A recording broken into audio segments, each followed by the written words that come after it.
There's sad news this morning. FOTM Bob Segarini, the Iceman, has passed away. Bob was 77 years old. I first met Bob at an event for Toronto radio veterans that I crashed thanks to an invitation from John Donaby. I knew the Iceman from Q107 and the fun fact that he wrote and performed the theme to the Edison Twins, a show I quite enjoyed in the mid-'80s. And then there was that infamous story of how Bob was fired as host of Late Great Movies on CityTV, but I'll let him tell you that one. Bob and I finally connected for a lengthy recorded conversation in May 2020 when he made his Toronto Mic debut in episode 645. In this episode, you'll hear about his years in the Wackers, as a solo artist, working on the radio at CHUM-FM and Q107, and making the move to television on MuchMusic and CityTV's Late Great Movies. He was the original host. And then there's the sad story of the Edison Twins. That's right. This conversation left me feeling sad. But that's reality. That was Bob, who was very honest, very coherent, and very interesting in this 90-minute chat. Rest well, Bob. The Iceman cometh, and the Iceman goeth. Bob, thanks for joining me today. How are you doing holding up during this global pandemic we're all dealing with? How are you doing? Okay, so far, the good news is I have a pulse. The second good news is I'm kind of used to spending a lot of time by myself, and I'm terrific company when you get right down to it. And I'm not really a people person, so this is not a stretch for me. And the bad news is I can't go. I love grocery shopping, and I can't go do that. So you do. I miss my daughter and my grandkids, and I miss my girlfriend. But other than that, I'm just, adequate, okay, Canadian, I'm happy. Mm-hmm. And are you in Toronto right now? Whereabouts are we reaching you? Yeah, I am in Toronto, in the furthermost northern reaches of I'm exactly 15 kilometers from the CN Tower. Okay, so you're way north, I'm way south, and then here we are meeting via telephone today. And thanks again for taking my call, Bob. My pleasure. It's just a matter of punching a button, so it's cool. I'm going to play a song that hopefully will take you way back, and then we're going to talk about this. So hopefully you can hear this. Oh yeah, I know that song.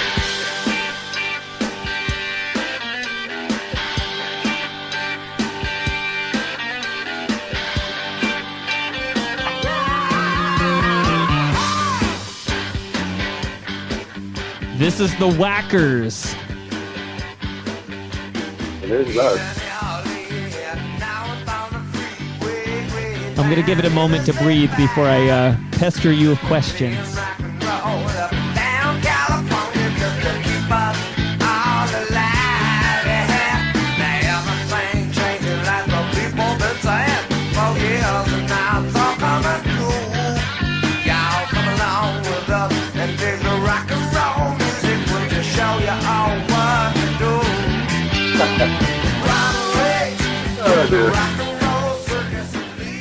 How does this sound to your ears, Bob? It sounds like being on hold with Rogers, is how it sounds. It's better than that. But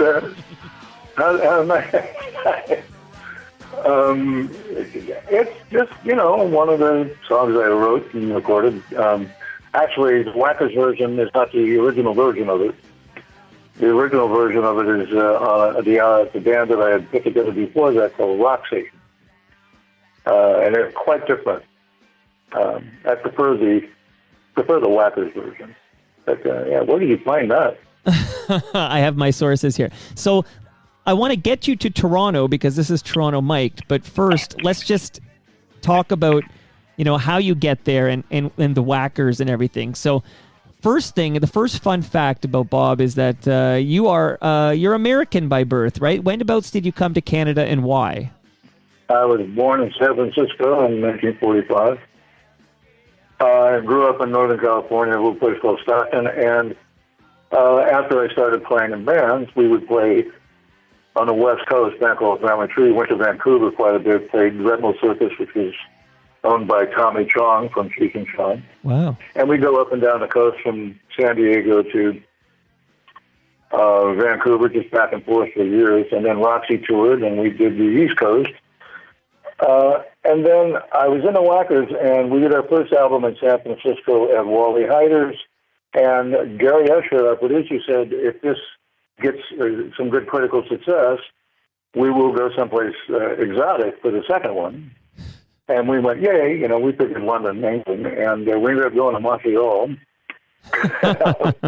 get them saying, oh, we're going to France. And I opened up a Rand McNally and found out from Montreal, yeah, I thought we were going to Canada. And I took the train to Montreal, fell in love within 40 minutes of being there. Wow. And after going back and forth 3 or 4 times, moved the band there in 1972. There's a gentleman named Tim Phelan who is he heard you were coming on Toronto Mike, and he sent me a note, and Tim wrote, I look forward to hearing the Wackers guy. I know everyone in Toronto knows him as a radio personality. Everyone who grew up in Montreal in the 70s remembers the Wackers playing at their high school. Great band. So yeah, that's true. So the yeah, Wackers and all the young dudes, those 2 bands. Yeah, tell me. Okay, so it sounds like when you're based in the USA, you have the Family Tree. That was the first recording band. So that's your first band you're in, and then Roxy. No, that was the first band I recorded in. I was in 2 or 3 other bands prior to that.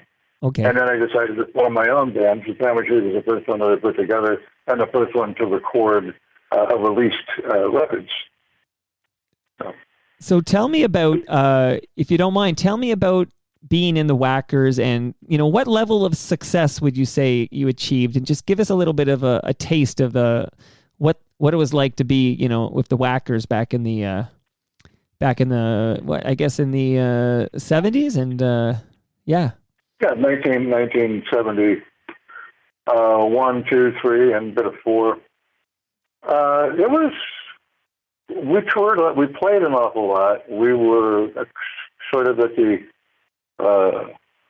front of the glam rock T-Rex David Bowie thing. We'd been turned on to David Bowie in California by Jack Holzman from Elektra Records, who had the option of putting out David's, I think it was 3rd album, that he had no releases in the U.S. or North America and until Hunky Dory.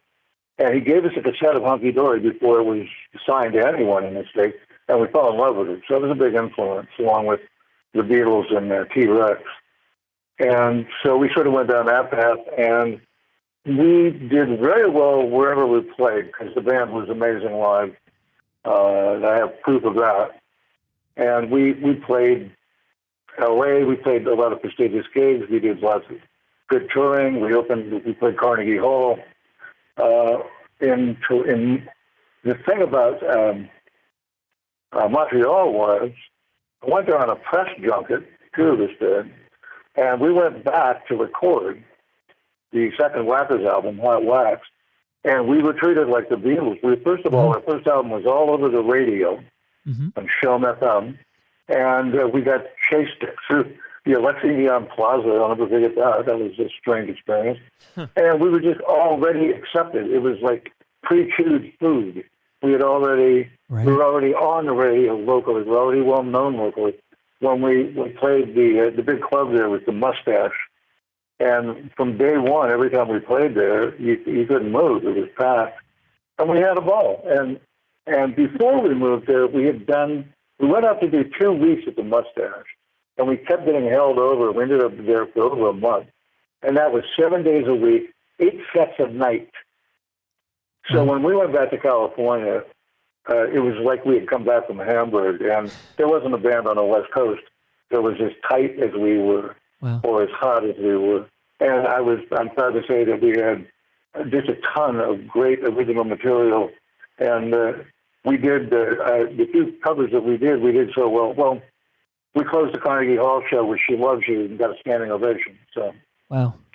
and that's back when it was taboo to cover the Stones or the Beatles, Right. because it was too early, but we didn't care. We just turned the songs into ours. But Montreal was great. And somebody in our crew got the great idea of playing high schools. Mm-hmm. And we did. And that started up a huge circuit at the colleges and universities and high schools that we all benefited from. And it was a wonderful time in Montreal because it was Pagliaro, April Wine, Mahogany Rush, Charlebois, Annette Workman, Moonquake. It was this huge explosion, and very similar to the ones I experienced in San Francisco and in Los Angeles. So I felt kind of that I was in the right place because Montreal's music scene at that time was insanely vibrant. And we moved there, all except for one member who stayed in California, had a great career doing voiceovers and cartoon work and stuff. And we were in Montreal for 5 years, had 2 bands. Amazing. And I loved it there. I still love Montreal. Yeah, and Tim, I was born and raised in Toronto here, but hearing from people like Tim who grew up in Montreal, like you said, the Wackers, everybody knew the Wackers. So well done. We were treated. The beauty of Montreal has always been that they were on the cutting edge. I remember seeing Genesis there before anybody had ever heard of them. Mm-hmm. And they sold out the Spotique at Montreal, University of Montreal. And you could turn on the radio there and hear not only Michel Pagliaro, but Can and Gentle Giants, Sean Phillips. We spent, on doing our 3rd album there, we had the guys from Monty Python hung out with us for 2 weeks because they were putting together their first North American live tour in Montreal. Wow. It was a real focal point for what was actually happening on the front lines of art and music. And it was a great and tremendous time to be here. I mean, I can't begin to tell you how much fun it was to be there in that environment. And it colored our music and our viewpoint, and it helped to create a unique sound that the Wackers had. We were very fortunate to be there at that time. Just like moving to Toronto was at the right time and the right place too. It's another that went from one great music scene right into another one. Okay, so tell us why you made that change. Like why did you end up leaving Montreal? To Montreal? No, from Montreal to Toronto. Oh, that's pretty simple. While we were having a good time, there was an election in La Province, and a guy named Levesque was put in power, and Mr. Levesque did not like the Anglo. In fact, the cooler heads in his administration stopped him from putting these big red A's on the mailboxes of Anglo-American, Anglo-Canadian people, predominantly in the West Island, which is where most of the the West Island and Montreal Island is where most of the English-speaking were, but they were everywhere. And all those things I read about Montreal hating English is that on the street when you're on the ground, never saw any of that the 5 years I lived there. Everybody I had a wonderful time and had wonderful French friends, and I stumbled through French, they stumbled through English. We all had a good time. Anyway, Levesque made it difficult to get work because he got the union there to say that the Anglo bands were taking work away from the microphones, which of course was ridiculously not true. Right. And it just got a little uncomfortable. And my wife and I had just had a baby. And with work growing up, it started to get pretty miserable, even though our beautiful flat in NDG was $149 a month. Wow. It was starting to get tough, and my wife was working, and she was tired. And so a friend of mine, you may have heard of, a guy named Marty Maluish, Mm-hmm. Suggested that he could maybe give me some studio time. You know, and the bands had broken up. I was really between projects. And he had suggested that if I went to Toronto, he might be able to give me some studio time. So do you remember the Turbo? The wonderful Turbo train? No. Remind me. Okay. It was this high-speed train that looked like a snake with two bumpy heads on it. Okay. And it went between Toronto and Montreal. And each end were observation cars. And you sat right behind the pilots, or the engineers, and there were bars. So Martin and I would drink our way to Montreal and go to these meetings. And he did. He kind of came up, and I started to work on an EP in Toronto while I was still living in Montreal.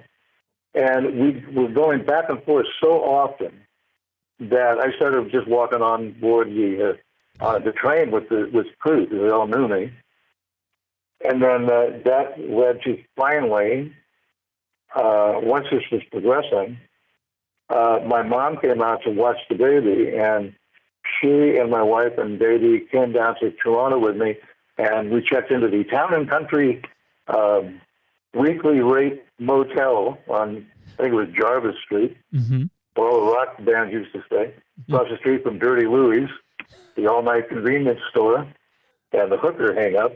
Right. And while I was in the studio during the day, and my mother watched the baby, my wife would go out and look for houses. And I was in the studio recording, and I get a phone call from her, and she goes, "I found a house. I love it, and it's a house. It's not an apartment." I said, "Great. Where is it?" She tells me. I hang up the phone, and I turn to the engineer, and I said, "Wow, man, my wife just found us a house." He goes, "Where is it?" I said, "It's in Etobicoke." He goes, "Where?" I said, "It's in Etobicoke." And he starts laughing. And I went, "What's so funny?" He goes, "It's in Etobicoke." I said, I don't find that funny at all. But Hey, whereabouts was it? Whereabouts in Etobicoke? On Armadale Avenue, 33 Armadale Avenue, just below. If you walked up to Bloor Street, you're kitty corner from Jane and the subway station. Oh, I know it well, but I don't even think that's Etobicoke because you're on the other side of the Humber River. I think I think you're in Toronto there. Well, yeah, but now we are. It was just Right. stopped being dry a couple of decades ago. Right. But I remember that it was our mail said Etobicoke on it. Oh, that's funny. But it's funny because David Farrell, a name you might be familiar with, that has FYI Music, and Yes. an industry magazine called The Record for years back then. He was my neighbor. He lived 2 blocks up around the corner from me. Wow. So, and the neighbor was full of produce market. It was just like perfect. It was just a great place, and a great place for my daughter to grow up. And we stayed in the West End. From there, we went to Dunedin Drive and the Kingsway. Beautiful home there. Right. Just a block and a half from Lambton Kingsway. My daughter went to school until we had to go back to California for a few years. So that's, and I just slowly fell in love with Toronto. And have not been out of love with it since. I'm going to play another. What brought us down here basically was politics. So, okay, but there's a period of time you go back to LA before you kind of settle in Toronto. Did I hear that right? Okay, I'm going to have to correct you here. Yeah. People always make the mistake of when I say California, for some reason in their heads, they hear Los Angeles. I lived in LA off and on for about 10 years. We do not consider, as a native Californian born in San Francisco, Mm-hmm. we do not consider LA as part of the state. Oh. LA is where people from all over the world come to become rich and famous. And when you meet people in LA, you're more likely to meet somebody from Ohio or Manitoba or Paris or Wyoming or Akron than you are that were born in the basin. Now, LA has a lot of great points. Right. They have Pink's hot dogs. They have Cantors. They have Frank and Musso and Frank's. They have the Sunset Strip. They have the Whiskey A Go Go. They have amazingly beautiful women. But it is where you should go after you get great. Not go. There's really no need to go anymore. But it's not California to me. When I say California, mm-hmm. I'm talking about the Sierra Nevada foothills, Lake Tahoe, San Francisco, Sacramento, Stockton, the San Joaquin Valley, the Eureka, and then up into Oregon and Washington. And I'm talking about the stands of sequoias and the redwoods and Big Sur and Monterey and Carmel. That's San Francisco. That's California. Gotcha. And even as far south as San Luis Obispo and Santa Barbara, these are beautiful places. But Los Angeles, if you want a real indicator of LA, go on TV on Slice or HDTV here in Toronto and watch $1 Million Listings Los Angeles and the Housewives of Beverly Hills. Watch those two shows. And then, of course, watch any American Idol or Masked Singer. Those shows are indicative mm-hmm. of what Los Angeles represents as far as entertainment and music and lifestyle goes.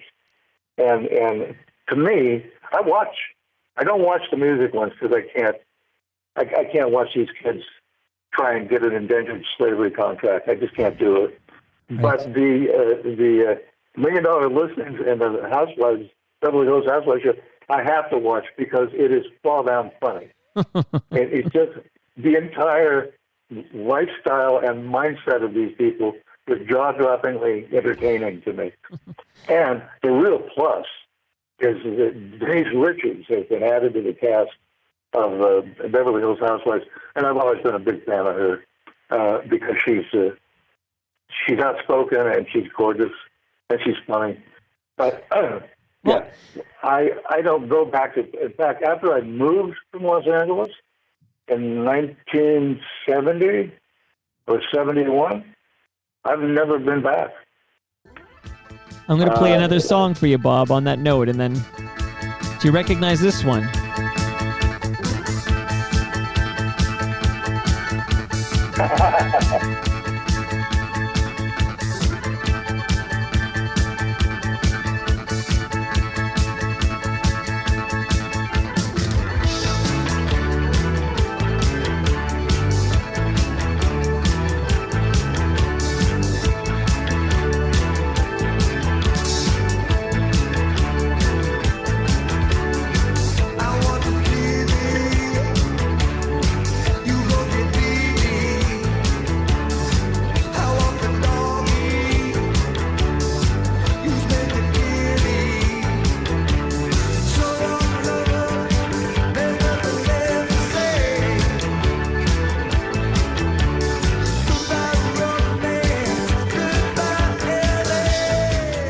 Goodbye, L.A. Goodbye, L.A. Written at a sound check in as long as it takes to sing it. Wow. I love those fun facts. On stage at the Hotel California, a little club that held 50 people and had a great barbecue spare little joint and 4 tables in the front of it. And I just wrote it one night during sound check, and then we played it 3 or 4 times throughout the night, and that was that. Ended up being the title of our second album. Wow. I got to ask you some more questions from listeners. This is sort of the music portion of the conversation. Now, Adrian Strickland asks me to ask you, Bob, about hanging out at the Crash. No, sorry, the Crash and Burn. Crash and Burn. And working with the Diodes. There's a great picture. I should have sent it to you. If I would have known you were going to cast it, I would have sent a picture. It's a picture of me and a couple of diodes and Steve Leckie, Nazi Dog from the Violetones, and the lovely Doug Pringle and Michael Giordano from the Poles. And we're standing, picture was taken by a guy named Ralph Alfonso, who was responsible for the crash and burn. And picture was taken at the entrance of the place in front of a chicken wire fence. And everybody looks like a punk. This is 1977. Right. Except for me, I look like either an extra from an episode of Miami Vice or a Colombian coke dealer. Because I'm right off the boat from Montreal. And these people, I met them. I think I met Paul Robertson and John Cato first. And they took me to the Beverly Tavern on Queen Street, which is where the punk and new wave scene was gestating. And they opened this club to rehearse in called the Crash and Burn. And it was in a basement of a building that was the headquarters for the Liberal Party, some political party. Right. And it was next to a pen where they kept buses, I think school buses. Steve Leckie and I broke in there one night and broke into a bus. I sat in there for hours, and Steve unloaded about his dad. We talked about his father for hours. Anyway, so I'm aware of these guys, and the Crash and Burn was only open for 3 or 4 months, but it is the birthplace of the Canadian punk music scene and fashion scene, which there's an art college here called OCA. These kids were also involved in the design and art and fashion aspects of that college's what you could learn there. Right. And then there were a couple of other people. Sandy Stagg, he had at first a boutique, and then the restaurants, the Peter Pan restaurant. And this is all gestating in the Queen Street area.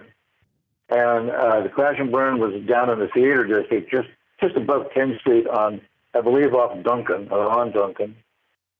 And so they were going to open this place as a venue. So Ralph got a permit to sell beer, and so you could buy a beer at $5 in a paper cup there, or whatever those things were. And the first night, they needed an act for the diodes to open for, mm-hmm. And I happened to have some friends called the Nerves that were on the road from California. So I called them, and they came and played. And because the guys that came with the sound system that Ralph had rented were just making fun of the kids, I sort of took over the sound. So I became the sound man at the Crash and Burn. And the next thing you know, Thin Lizzy's hanging out there when they're in town. Deborah Harry's there all the time. Wow. All these wonderful bands are starting to form and play there. The Ramones played their first, I think, gig there. And the Crash and Burn became the nexus, the one place. The entire punk scene on this planet started in London, England, New York City, and Toronto, Ontario. Wow. And having been a part of the Buffalo Springfield Birds heyday of the LA music scene, mm-hmm. and then the Santana, Fillmore, Jefferson Airplane, Grateful Dead, San Francisco scene, then the Pagliaro, April Wine, Mahogany Rush scene in Montreal, to come here and totally by accident and or destiny be dropped right in the middle of something I was too old to be part of, and there was no reason that this happened, yet I ended up becoming very involved in it. I ended up producing a lot of demos for the kids that put bands together in this movement. And it's still one of the most exciting and vibrant times and most misunderstood music scene I've ever been a part of to this day. Wow. when you look around and see the lasting impact of these people and that time on music and especially on the city, I'm proud to have been there with these people. And it started, all of it, at the Crash and Burn. Oh, man. That was, they keep putting plaques in Yorkville and Young Street for Ronnie Hawkins and stuff. Well, I'd like to see a plaque on the Peter Pan. I'd like to see a plaque where the Fiesta used to be. I'd like to see a plaque where Amelia Earhart clothing store used to be. I'd like to see a plaque where the Beverly Tavern was. And I'd like to see a statue where the Crash and Burn was. Let's get her done. Let's do it. Now, here's another question from Michaels. Saw Bob play at the Hollywood Tavern, my first concert as an underager. Please ask him when his music will be on Apple Music. I've been waiting for his library to go digital. Okay, wait a minute. You have to repeat the last. I got the Hollywood Tavern. A great story about the Hollywood. Okay, it was basically Hollywood. What was the question? It was Hollywood Tavern, and then he wants to know when can he stream or buy your music on Apple Music and the other digital streaming services. Yeah, we're out there. I know the Wackers are on Spotify and iTunes and the rest of them. But the Segarini band, if you use Alexa or anything that you talk, they have trouble with my name. You can't say Segarini and get to my music. I mean, it'll take you half an hour just to get them to understand what you're saying. Gotcha. But there are tons of Segarini band tunes, that era of Toronto, on YouTube.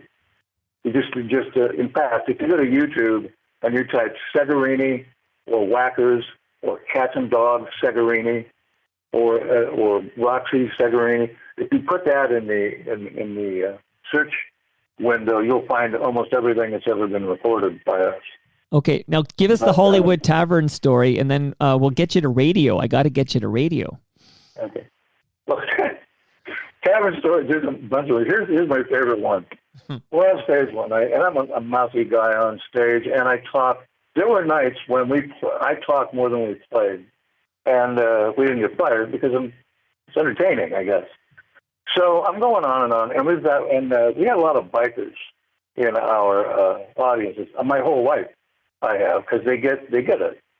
And so we've got a table of, I think there were Satan's Choice. Remember, there's a big round table up front to the left, to my left on stage, looking out at the audience. There's a dozen of them there. And I said something, and I don't remember what it was, but it pissed off somebody at that table. A big, gigantic, just huge guy. So I'm singing away, and this guy gets out of his chair and knocks it over, and he's lurching towards the stage like Godzilla towards Tokyo. And my band goes like haywire. A couple of them kept playing, but the drummer is thinking, we're all going to die. And the guy starts to climb up. He's loaded, and he's trying to climb up on the stage. And I'm standing there, and the guys at the biker table are laughing because he just drunk. And so a couple of them and some of the bouncers came, and he was just about to pull one of the light towers over onto the stage, and they grabbed him and wrestled him away, and then he sat down and calmed down. And I'll never forget that because it was hilariously entertaining. And it was like, I think people thought it was part of the show. Right. But no, our music's pretty easy to find.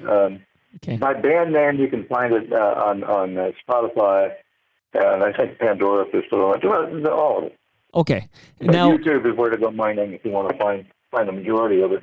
Plus some vintage photographs and video too. Now, Paul Hawkyard, he's a regular listener of Toronto Mic'd, and he just wants you to know that your shows on Q were classic. But before we talk about Q107, how do you end up as a DJ on CHUM-FM?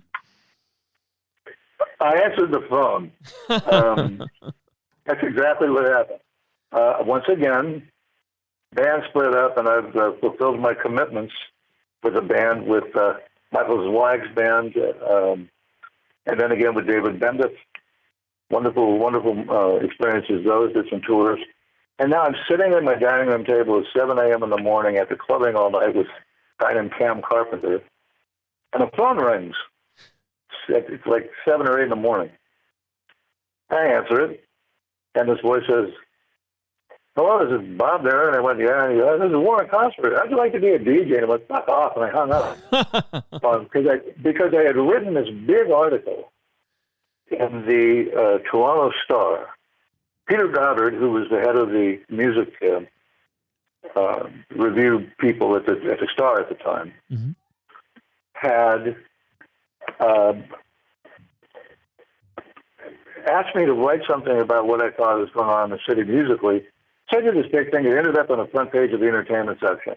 And I took radio to task for not playing a lot of the music I thought they should be playing, which, of course, I misfired because they started playing a lot of it. I mean, if it wasn't for Q and Chum and everybody and CFNY, the Segarini Band, we were known before our album hit the street, thanks to those wonderful radio stations. Right. So anyway, the phone rings again, and the guy says, "Bob, it's Warren. Seriously, do you want to be a disc?" And so this time I listened, and I had done. I should have sent you the thing. He actually wrote the story that FYI published at one point. I had done some voiceover work for him with Motorhead, sure. Stuff like that, and we had done a concert, a wonderful live simulcast, CHUM and CityTV at the Palais Royale, which I still am so thrilled that we did because it's so good. So he said he suggested that I be a DJ to the powers that be at CHUM. So one weekend we went down there, and he took me into the side studio, production studio, and he taught me how to use the board. And the idea, and he said, "Do you have a nickname?" I said, "The only one I've ever had was from junior high." I went to a Stockton Junior High School, which is about 3,000 strong, and my best friends were African-American, Mexican-American, a lot of Italians, and Portuguese people, all farmers and workers and Asian people that had settled in the area because of the agriculture. So I was a very good dresser when I was in the 8th grade. And my black friends called me Ice because I looked so cool, man. Right. So they gave me the nickname Iceman when I was about 13 or 14 years old. And then after junior high, it just went away because they started busting people around, and suddenly I was in a high school that I think I don't remember any black people. I remember one kid, Danny Wong, was Asian, and that was a tragedy in my life. Just like being a sandwich covered in Miracle Whip. It was horrible. Anyway, I told Warren, I said, "I've never really had a nickname, except, for the lousy ones, Segarini and Nose." He said, "You must have had one." I said, "Well, yeah, there's one. The Ice." He goes, "The Iceman. That's great. He said, we'll call you the Iceman." Nice. And the idea at CHUM was for me to break into their signal through, a taped entrance of electrical noises and shit. And that at midnight, I would take the station over for 2 hours and play what I wanted to play. And that would enable me to play all the latest current hip rock stuff and the local stuff because, CHUM was looking for that kind of outlet. And they wanted to, unfortunately in those days, everything that was local or Canadian used to be ghettoized. They'd play it between 6 a.m. and midnight. But anyway, that was the original plan. And then it got shut down. So he gave me this is probably the craziest radio ever got here. I was on from 10 till 2 at night, followed by Kelly J and his wife. And I think between Kelly and I, we broke every conceivable rule that CHUM had ever had in place. And I only lasted there for 6 months because I interviewed Motorhead. Uh-huh. Spent So they were, and Filthy and Lemmy ended up staying in my house for a week while they were in town between tours. Wow. And it was the nicest, sweet. You get up there, let me be making breakfast, let me or Phil do the dishes. It was the nicest, sweetest guys. They spent the entire time drinking tea and sending postcards to their family back in England. Wow. But I had done this, and so I asked if I could interview them on the air. And you get a 20-minute segment, and here's the 2 Motorhead songs you can play. Well, they got there, and we did the whole show. And like me, huge R&B fans. So Chum used to have these little red stickers that they would put on the tracks of albums that you were not allowed to play. So we spent 3 or 4, 10 to 4, taking these stickers off these tracks with our thumbnails and playing what amounted to race records for the entire time. Great interview, great fun, great time. Phones were ringing off the hook. And the next day I got fired. Oh. And listen, I have to admit, well, Kelly went through the same thing. One night he had Tower of Power come in and play the breaks. The whole band on live on it. And so basically we got fired for making astoundingly good radio. But in fairness, we broke the rules. And so, like trying to become a Catholic priest, when they tell you to plant the carrot seeds upside down, you don't tell them that they won't grow and plant them right side up. You plant them the way they told you, because if the carrots come up, you have to leave the seminary. So, like that, we're completely justified in booting the best radio that they had off the air. Okay, before we get you to Q, real quick here, just to summarize that. So basically, they explicitly told you got 20 minutes with Lemmy, and you got to play these 2 songs. And you basically, it sounds like you decided, no, we're going to do something different. Here's the thing. I kind of believe that if instead of fighting the rappers, you go with them, you'll get out of them a lot quicker. So I didn't make a decision. I'm not one of those people that puts a lot of thought into spontaneity. Which is actually a very funny statement for me to say. You can't. Right. Here's what happened. We talked. We were already getting along, and we just did what we wanted to do. And it's Lemmy, because right? In the it's long Lemmy. Run, yeah. What would the sense be of not taking advantage of that opportunity to make a moment that we're talking about right now? But we're not talking about anything anybody else on that station did, are we? No, and I will say this, in 2020, hearing that they gave you 20 minutes, that's actually kind of amazing, because today, the same situation, they'd give you 7 minutes. The radio today is not radio. It is a format fodder to sell beer and a few other things, and it has nothing to do with music or what's really going on out there. And it's unfortunate. And my hat's off to my friends who have stayed the course, keep their head down, and they're still working on radio. They're still great DJs. They just don't have a way to show anybody.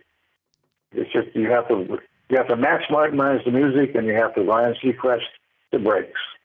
Right. So that said, I wouldn't survive 18 seconds at a terrestrial radio station.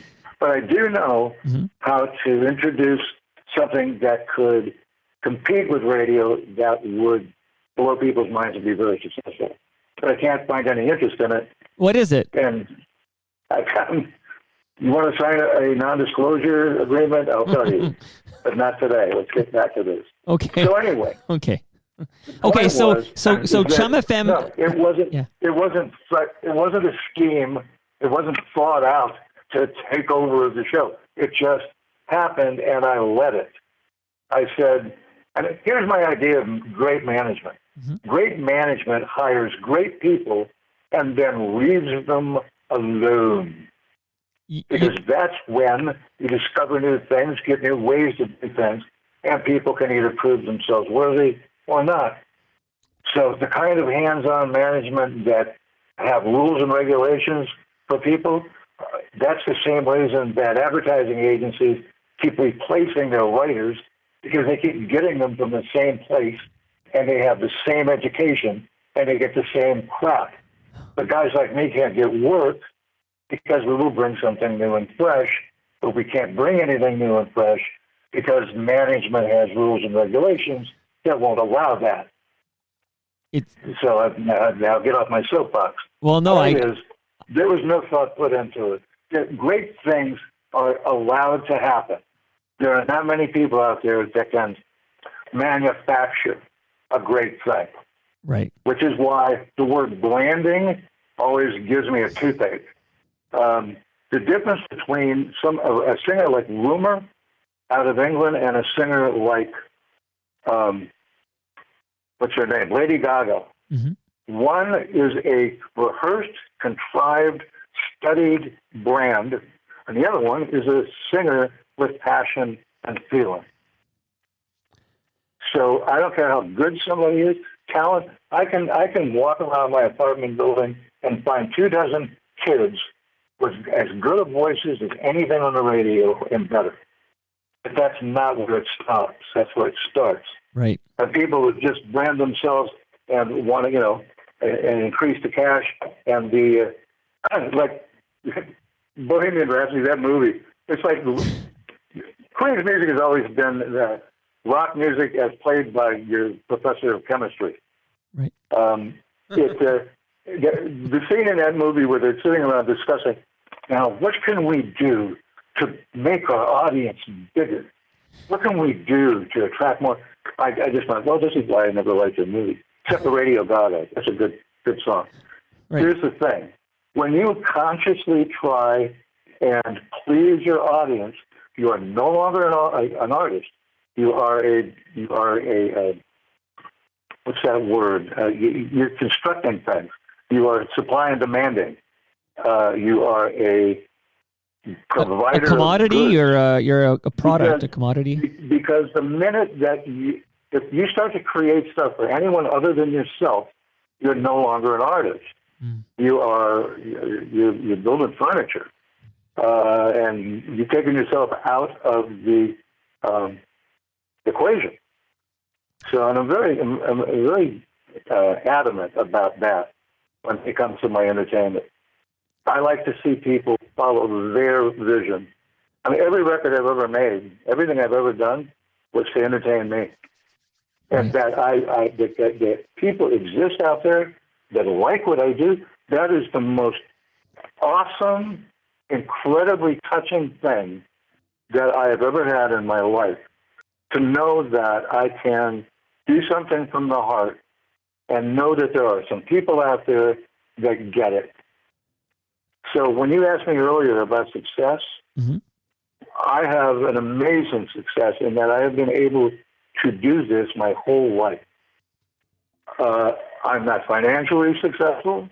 I'm not a big celebrity, but you have to realize that those weren't my goals. And I kind of feel respect and admire people who can do what they have to do to achieve those two things. But literally, speaking for myself, I can't do that. It just takes too much out of life. So anyway, to get back to you, so CHUM-FM fires you. It wasn't pre-thought. It just happened. Right. And I'm still proud of that moment. And when Ross called me into his office the next afternoon and gave me the news that services were no longer required, I understood completely. Mm. And here's the funny thing. You want to know about Q? Here's the segue. Yeah. I got home before the end of the workday that day. Gary Slate called and asked me if I'd like to do all nights at Q107. Wow. The same day. So. It's funny. I just last week I talked to Gene Velitis from the old Jesse and Gene show, and he talks about being fired from 680 and later that day having to deal with 640. So it sounds like you got picked up quick. You cannot call yourself a broadcaster unless you've been fired at least 3 times. Right. Any broadcaster will tell you that. It's just we're basically just hot dogs and just people pass us around like whores. But at least there was overnights. Like there's not even overnights are gone, right? Like most stations don't. They just do. Another giant mistake on the part of the. It's all about the dollar signs contemporary radio people. Well, they're not radio people. That's the problem. Radio stations are run by people 1,000 miles away in skyscrapers that came from the Coca-Cola or Kleenex divisions of the corporations. And they're running radio exactly the same way they ran those. It's just numbers on a spreadsheet. One of the great losses is the loss of live overnight radio, especially in major markets. Oh, for sure. So, Bob, we can do another 9 hours on radio sometime if you like. Let me read another question from a listener and then find out a little more info about Q107. So, Rob says, looking forward to hearing from the Iceman. I still remember like yesterday hearing Bob announce his ice pick of the day and then hearing Eddie Grant's Electric Avenue for the first time. Ice pick of the day. That was, I forget who voiced that, but it wasn't me. Oh, and one more I'm going to read. One more I'll read, and then we'll hear about Q. Dave says, he did a great Cars spoof. We steal our best friends' licks, and a hilarious Elvis Costello imitation. You want the story on that? Yeah, please. Okay. Up until when the Segarini band started playing, the normal procedure in the nightclubs here on Yonge Street and Queen Street and everywhere else was 3 sets a night. Well, I didn't want to play 3 sets a night. I wanted to play 2 sets a night. So we started going on at 10 and 12 as opposed to 9 and 11 and 12, or whatever they were. And at first we met some resistance, but we played a full hour, sometimes longer sets, and people loved it, and they drank more because they had more time to drink. Mm-hmm. And what led to that was I hated doing third sets, and when we had to, we would just goof around. So the more we goofed around, we would keep stuff every time we did something. We got the Cars thing came from that, the Springsteen thing where I stick my fist in my mouth because he mumbles a lot. We did an Elvis Costello thing. We did Mick Jagger singing Satisfaction backed by, in reggae, backed by Henry Mancini. and these things just happened on stage, the creativity of the guys in my band. Right. And so they became a set into themselves. And we were in a good mood and stuff. We would do this 30 minutes or so of these goofy takeoffs. And I would do Jim Morrison doing the end. And if you go online, you go to YouTube, put in Segarini and TUT1, TUT1 and TUT2. And those 2 clips are from the Palais Royal live show. And they are that set. And you can see for yourself exactly what I'm talking about. Okay. Because here's the thing. The secret of live performance is if you have fun, your audience has fun. Right. So our entire mindset was to go and have a good time. Well, we never rehearsed. We rehearsed on stage or at sound checks, and I flat out refused to. And the musicians were so sharp, and led by a wonderful man named Peter Kasha, who's been with me for I don't know how long. Great guitar player, painter, and chef, I might add. Wow. And Peter would just whip everybody into shape, and everybody knew what they were doing at all times. Secret of a great band, surround yourself with people that are better than you. Smart. Now, Speaking of having a good time, did you have a good time at Q? I had, up until doing the all-night show at CityTV, the most fun I ever had, because it was like working at a frat house. It was a bunch of guys on drugs playing the music they loved, having a ball. It was a family. It was sheep herded by people who got the energy of it and understood the immediacy of it. And we would get yelled at, but not fired. And everybody let's see, James a judge, Gene's still in music. Some of them are dead. Gary's a billionaire. Chuck Chalmers is on 99.9, whatever they're called now. Boom, Chuck right? Woods is doing great. Lee Eckley's still on the air. It's just a tremendous amount of people doing tremendous things, and we had no idea what we were doing. But Bob Makowitz, who was the heart and soul of that station, it was like having a poet. It was like having a French Renaissance poet writing the history of rock and roll. Bob saw the music we played in a completely different light than anyone else I've ever known. And he brought such depth to everything. And when we did the 6 o'clock rock report, there's a great article that Henry, I think his name is Manganowitz. Henry, there was actually a column in the Daily Star about radio. That's how popular radio used to be. Yes. And this guy wrote about Bob and my 6 o'clock rock report with a great picture about how it was. I can't take it was. The article was so good, and he so got what we were doing. It was almost like you couldn't have gotten a better review had you paid the guy, and we didn't. It was just a real thrill to read it and go, "Wow, we've been noticed and we're justified." So yeah, Q107, it was incredible. There's never been. There are, in my mind, for that kind of thing, you have to look at early CHUM-FM in Montreal when Doug Pringle was there and Too Tall and that iconic bunch, and to NY when Marsden and Earl and those guys were there. Mm-hmm. And this was radio at its absolute rodeo best.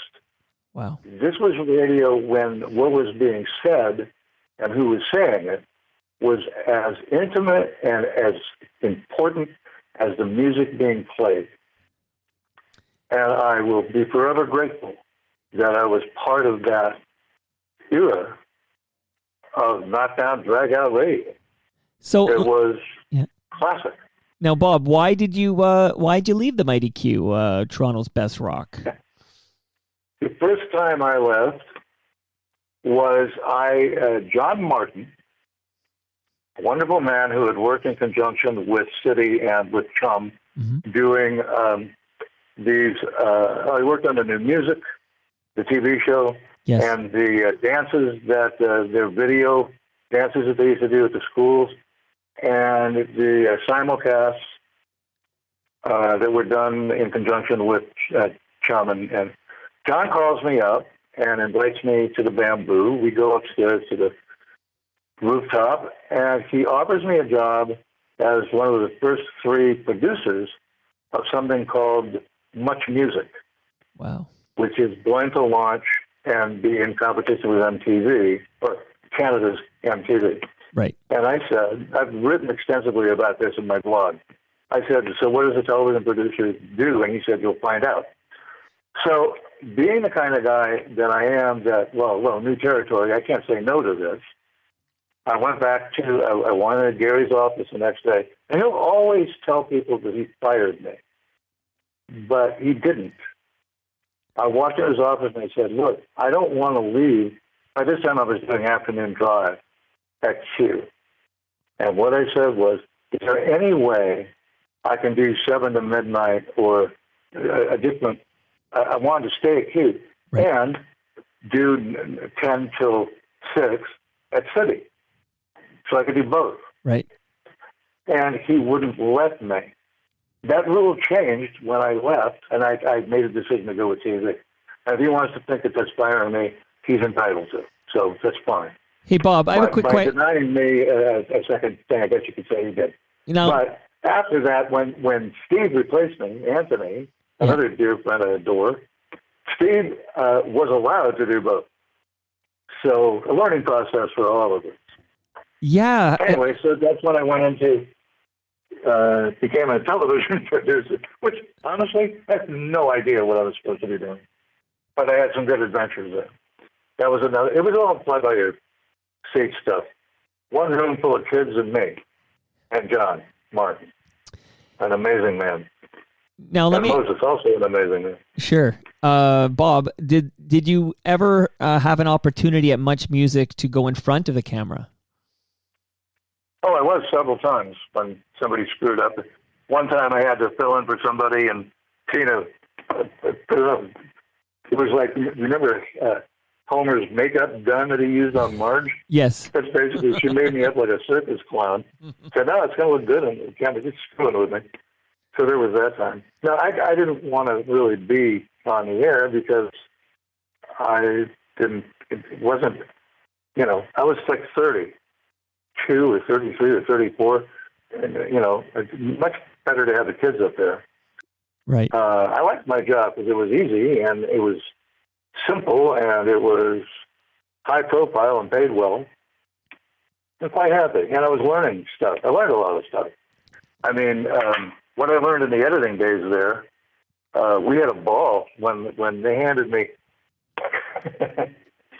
I thought I was being fired from Much. I mean, and I guess I was. But as a consolation prize, they gave me late great movies Thursday, Friday, and Saturday nights on CityTV. Sure. And that.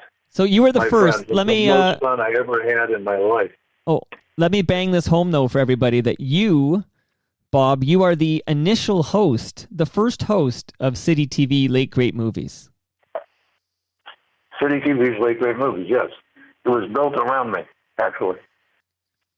I'll tell you what it was. Tell me. Okay.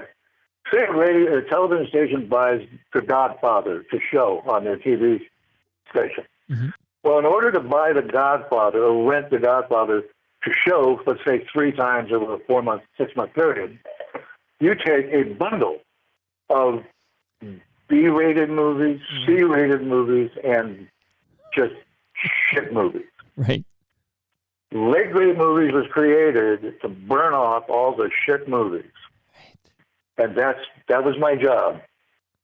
So, now, I eventually started begging and getting some good stuff like spaghetti westerns and other fun movies like Steve McQueen's The Blob. We did that. Right. Had a lot of fun with that. But so that was the job. And again, I don't know who suggested me or came up with the premise, but the idea was that my office was actually in a hallway outside of Marcy Martin, Andrea Martin's sister's. She's my boss. Outside of her office, and I was in a hallway on the 4th floor, and they dressed it as a set. It looked really kind of cool.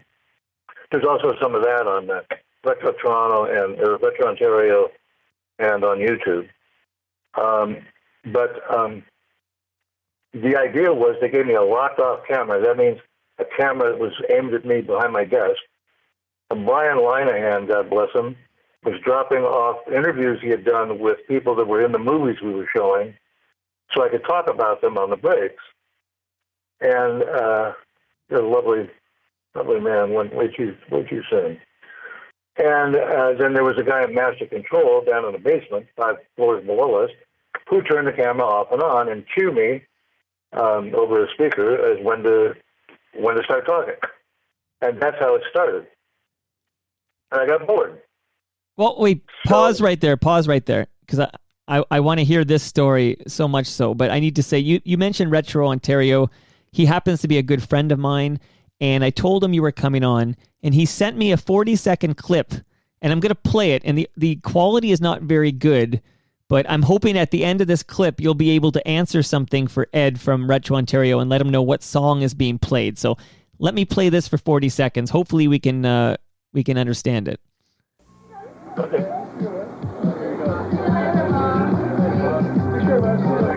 Theo, what a bird. It's my kind of bird. You know, I've lived and played music in cities like L.A. and New York all my life, and they might have great past, but Theo's got the future. Toronto, I hope I've got the greatest movies you've ever seen tonight. I really mean that. Oh boy, I can hardly wait.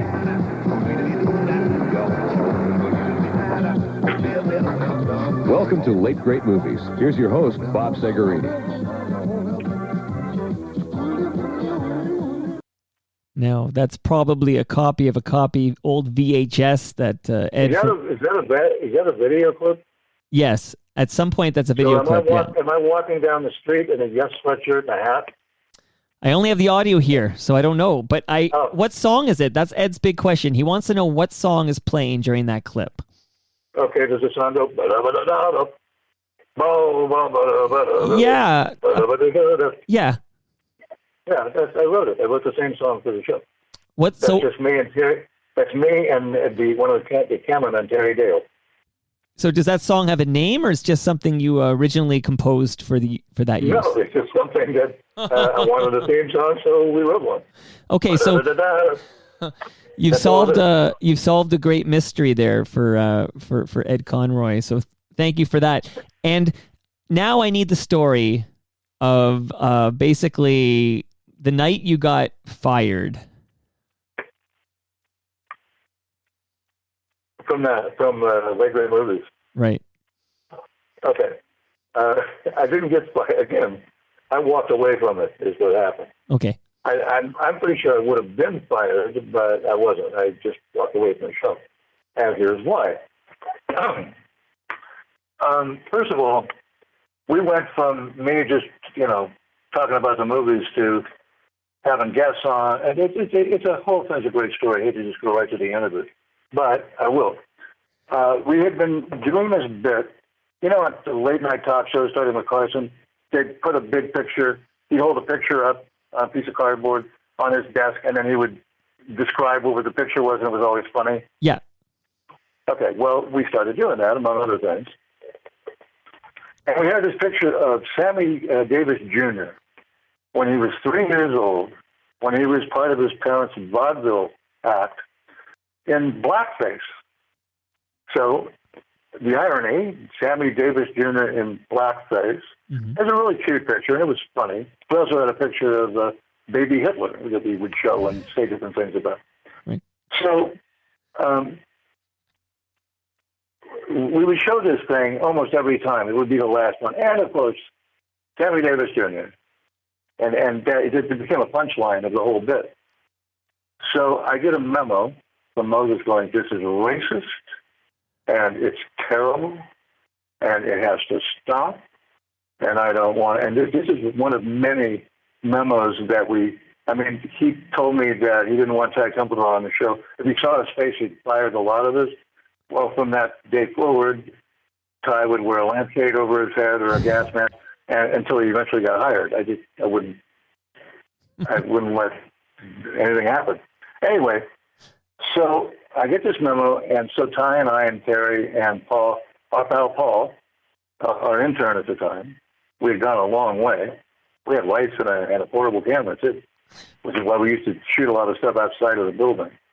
Right. So labor of love. Hey, 4 guys with a $75 a week budget charged with providing an hour and 20 minutes a week of live television.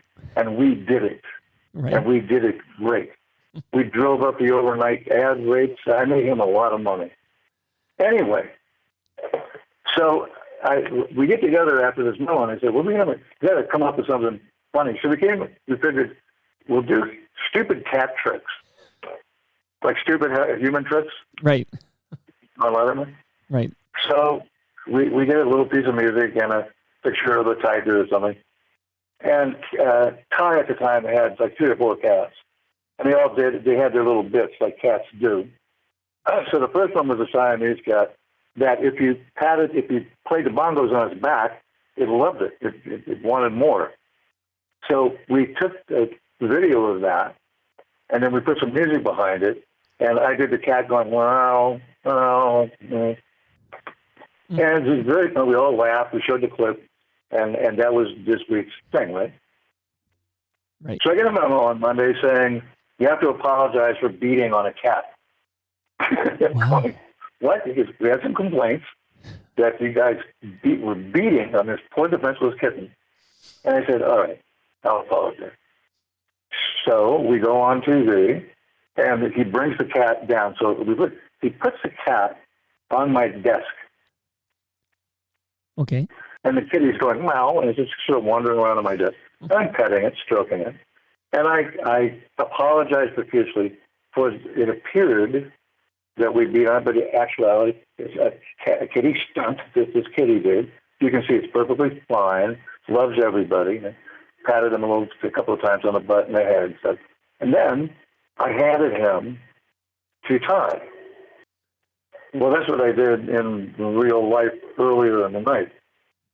What we did in post, before this ran, we just made it look like it was live. It was at my set, right? Right. I handed it to Ty, but Ty was out of camera range. So it basically looks like I just flung the cat out of my hands to the left. Then we added the sound of a breaking window, screams, and all these other effects. So you got the impression, through the miracle of comedy, that I had thrown the cat out of the window. Right. And we didn't say anything, just went into the movie. Well, all hell broke loose. And we showed, when we did the cat that night, there was another one of Ty's cats. And it's a big fluffy thing. And its trick was, if you put a yogurt cup down on the ground with some yogurt in it, this cat would put his head in the yogurt cup and eat the yogurt. But it would put his head up so it could get the yogurt to slide down his throat, and it would back up.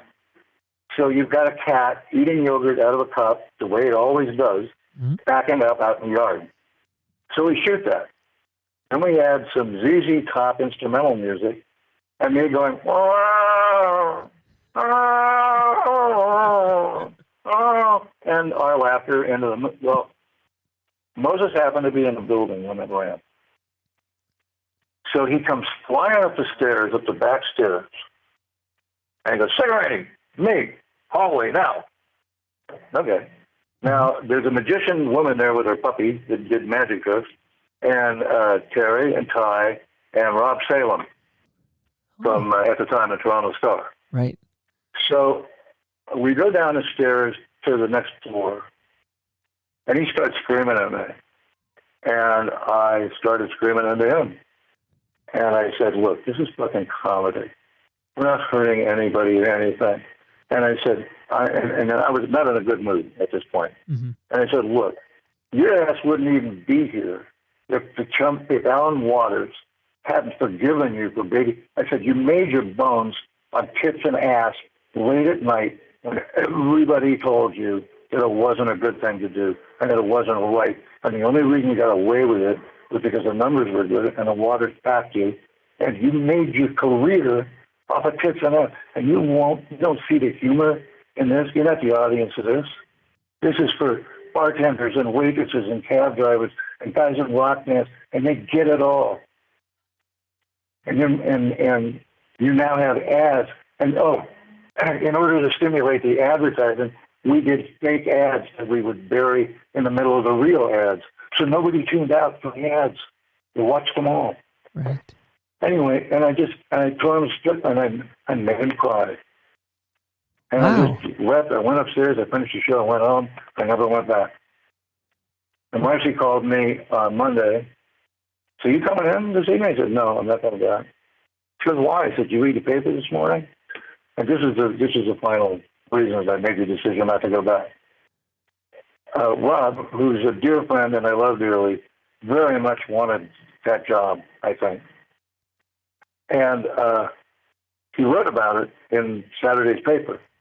And it was on the front page of, I don't know if it was on the front page of the entertainment section.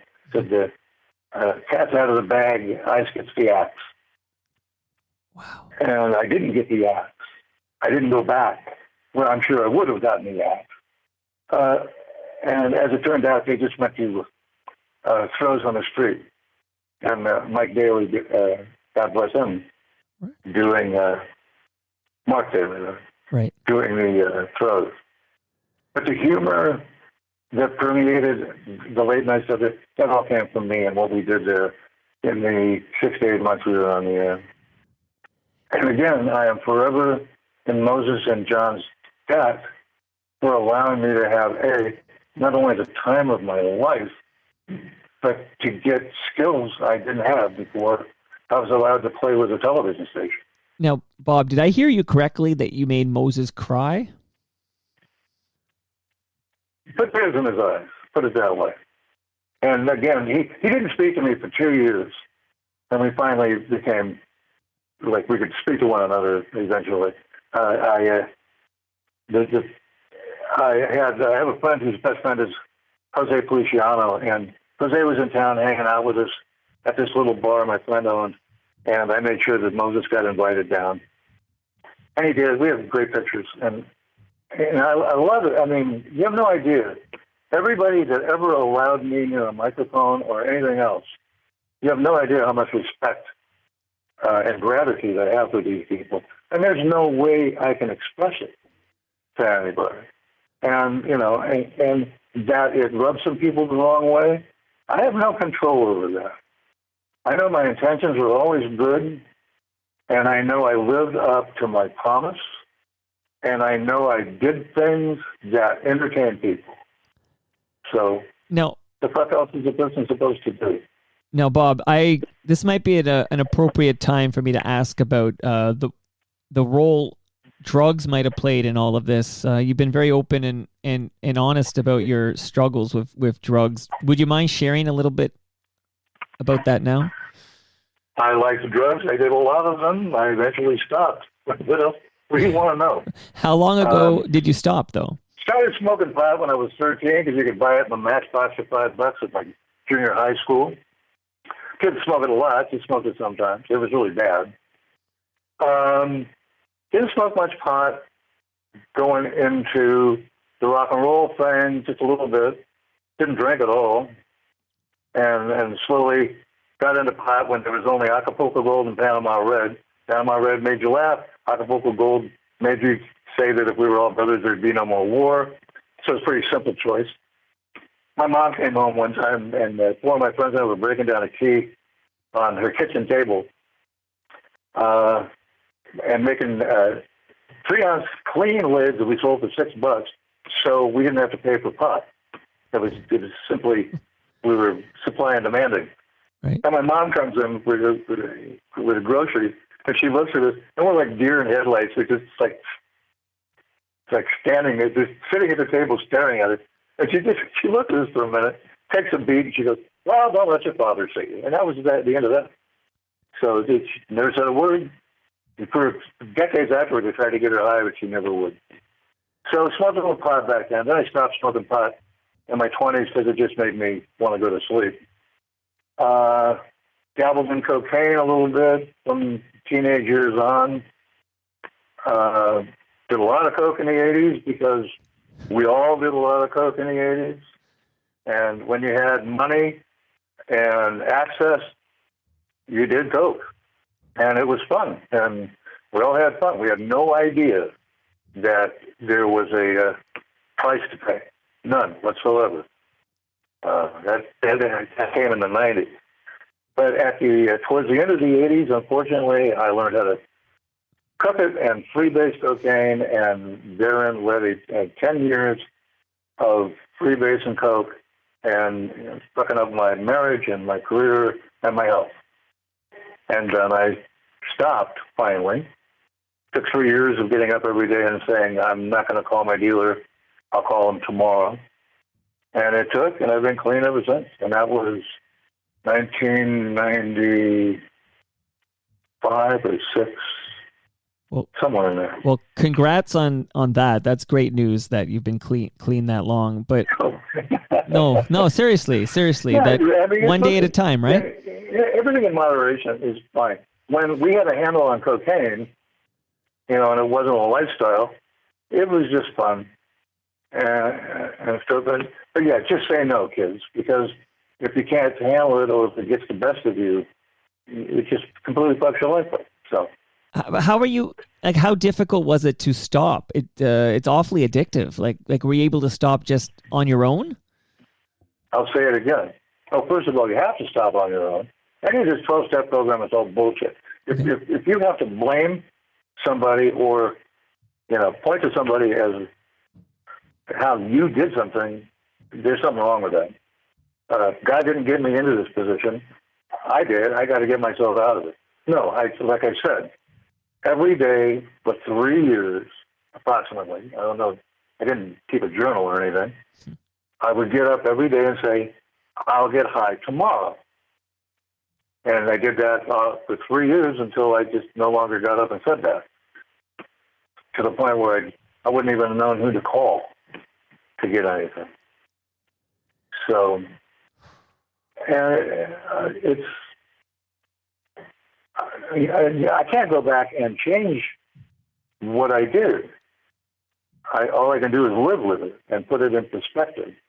And yeah, I have nothing but regret about what I did and what it led to, and the people I hurt, including myself. That said, lesson learned, and move on with your life. I mean, it's not, I don't find it interesting anymore, to be honest with you. Like I said, I spent a lot of time getting high, and then now I don't. It's about the best summation of it I can think of.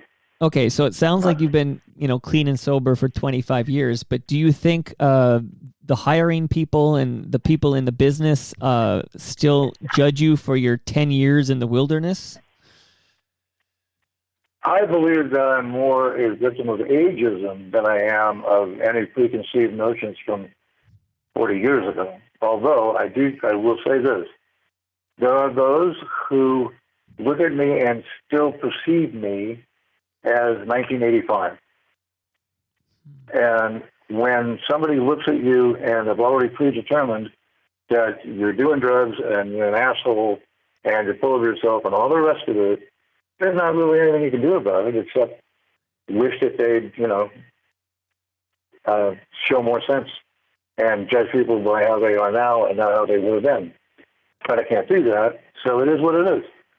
No, I believe that when you hit 65, you become really impacted by ageism and the entertainment arts, all of them. I believe that when you hit your 70s, that these people, hypocritically so, are incapable of thinking you have a fresh idea or a new idea, or that you can navigate through today's wild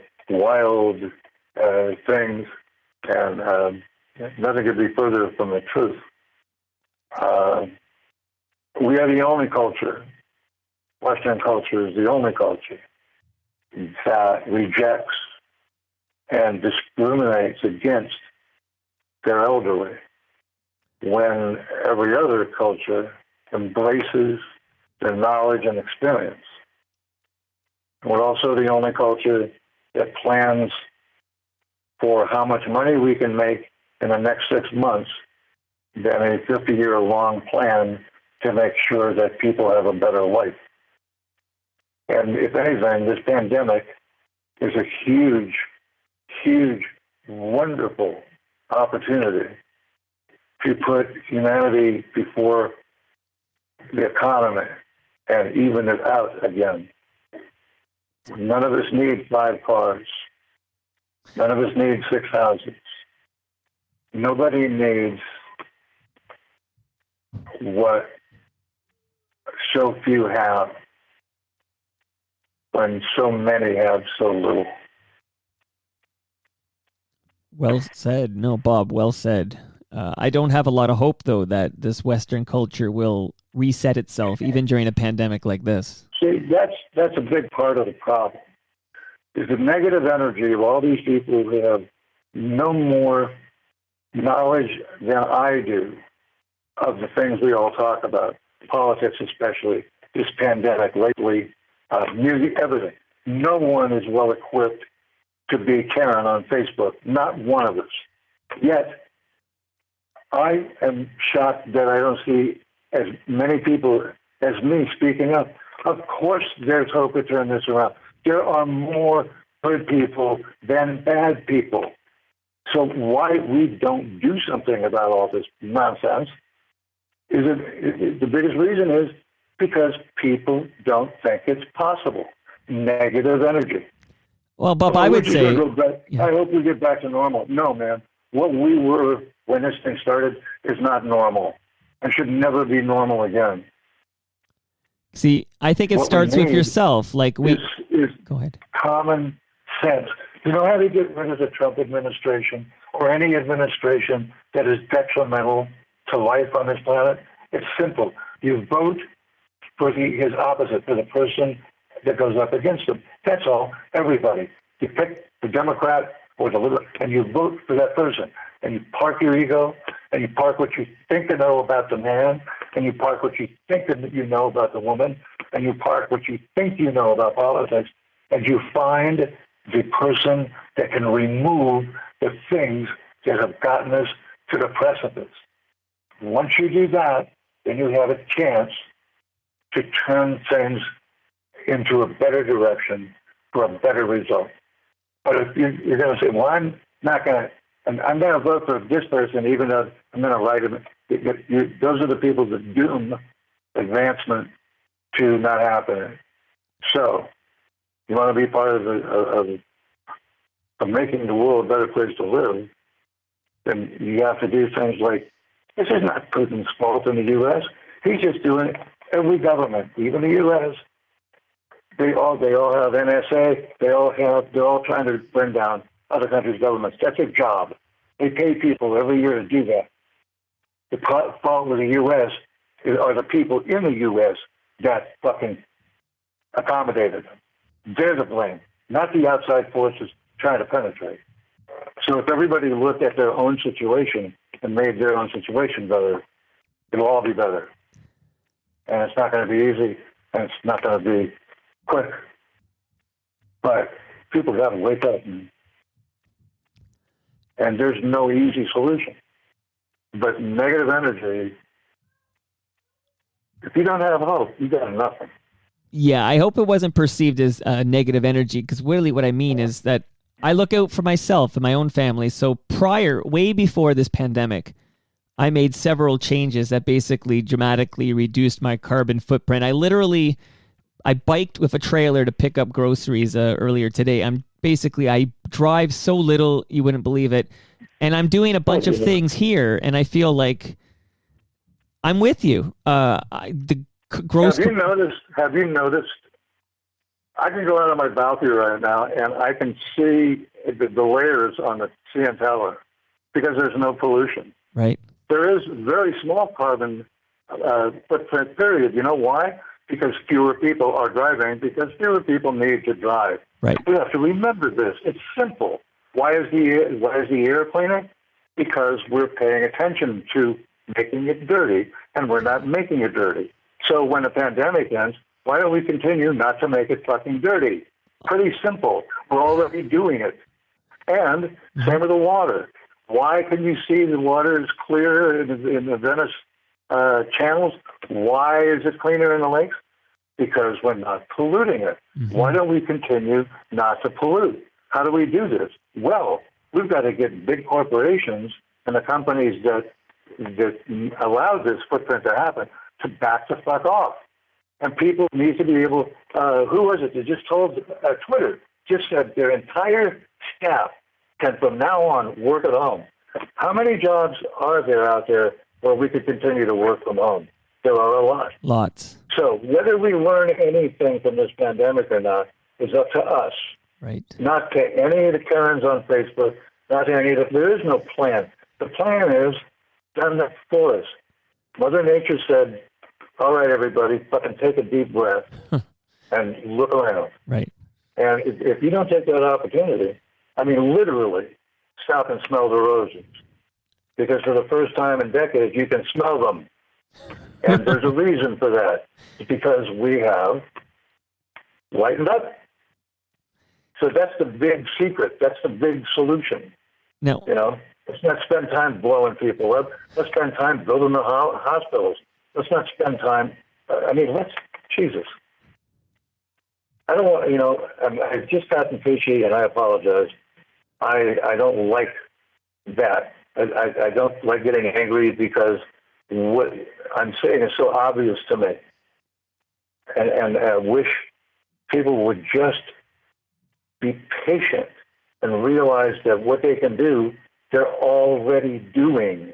It's that simple. Right. How do you incorporate not driving as much or giving people their space or contributing more to society, like my friend Bradley Harder, who's been making pies for people and giving them away to help people that are shut in.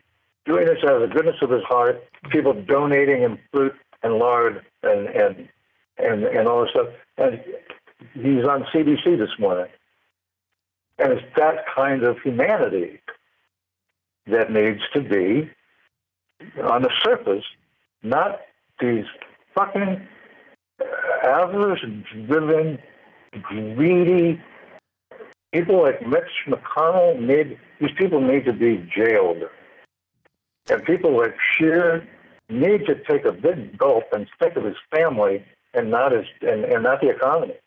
The economy will take care of itself once people can do what they do for a living wage.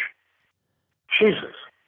Well said. No, a lot of passion there in the belly. I love it. And well said. And this is going to be the most abrupt left turn in the history of podcasting, because before I close, you've been amazing. Thanks so much for this. But before I close, listeners of Toronto Mike know that there's a show, a Canadian television show that gets referenced often.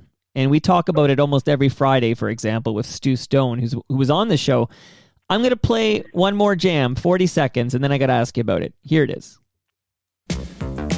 Just kids trying to do what they should. Growing up in the neighborhood, up the street and around the bend.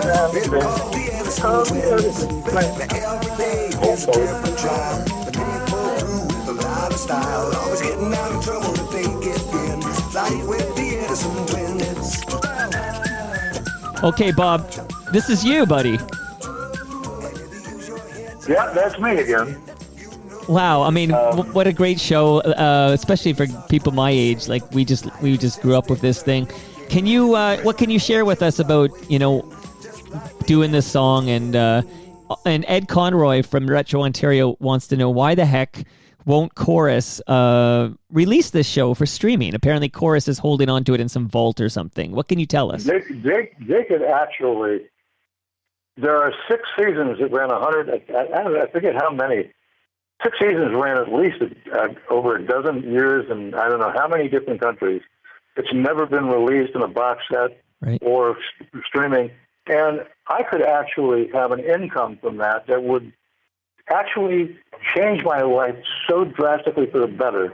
I could get dental work done. I could do a lot of things. And they're not even aware that it's in their vault. And again, it's because nobody that works there was around when Novena existed. This is just stuff taking up room. Right. And how the song was written, just like everything else in my life, pure happenstance.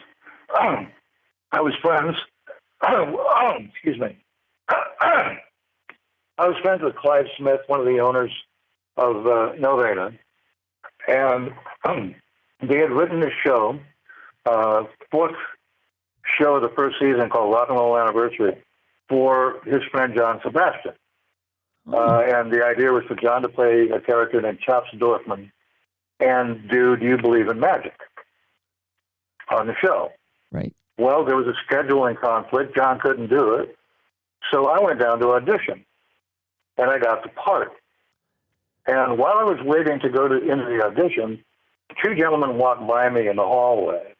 I would assume the producers, saying they were not happy with the theme song. They wished they could get another one before they went to print.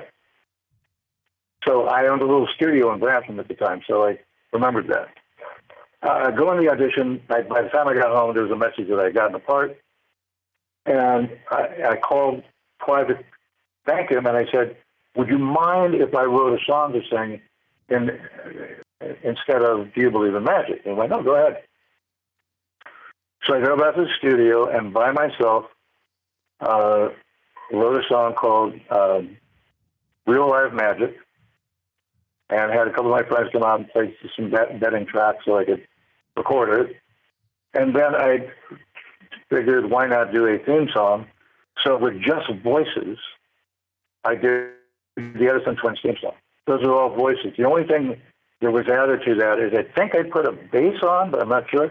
And then I heard some kind of, maybe a tambourine. It must have added that tone because all I had was my voice at the time I recorded. So it's just all me singing. Wow. All those parts. Just kids and the boom, boom, boom, boom, all that stuff. Oh, man. And so I took both things down to Nelvana the next day, and they approved both, and that was that. Amazing that... that was a great show because the kids in it were great, the stories were great, and there was a learning, it was an educational thing. It was quite fun.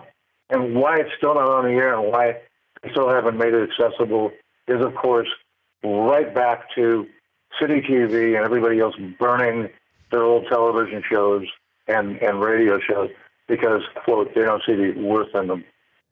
Well, Bob, I'm going to take it on as a personal challenge here to see if we can get Chorus to release this into the wild. And just, if for no other reason, get you a little bit of extra scratch so you can get that dental work and take care of some things. While you're at it, get them to release all those tracks in the way they are with a digital upgrade visually. And while you're at it, contact MuchMusic / whoever owns Chum now, Bell, is it? Bell Media.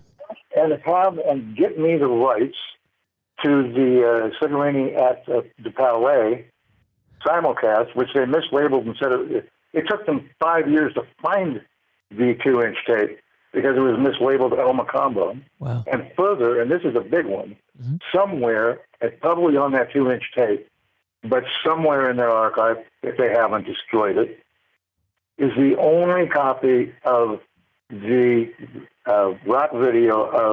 music video of Don't Believe a Word I Say, which Warren Costridge said one of the reasons that I got hired was that was the first video, non-performance video they had ever seen that wasn't like a spectral vision or something. And the only copy of it that exists is somewhere in that vault, somewhere at City/Much. Okay, and well, it said, don't believe a word I say. And then the Live at the Palais. Those are, I need to see those released, or at least available to be. Well, we have the right people listening to us now, so let's hope we can get something worked out there. Bob, thanks so much for your time today. It was a great pleasure to chat with you about your life and your career in music, radio, and television. I hope you stay well and take care of yourself. Thank you so very much, and thanks for having me. And anything I can do to help those two causes of yours, let me know. Absolutely. Thanks again. I love you, Toronto. I love you so much. I can't tell you.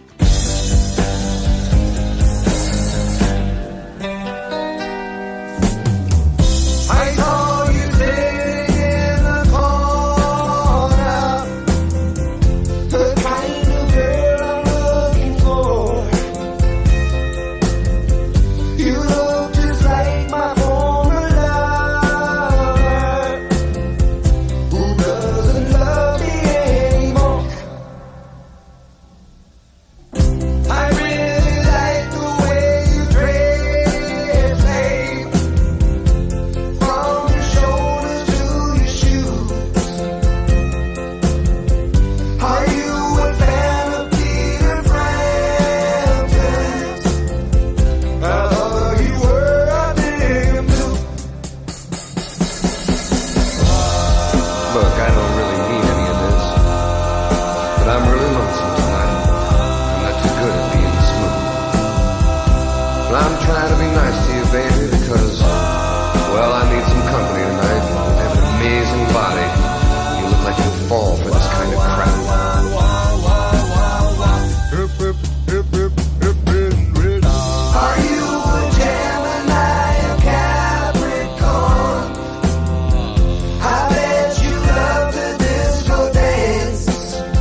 Don't be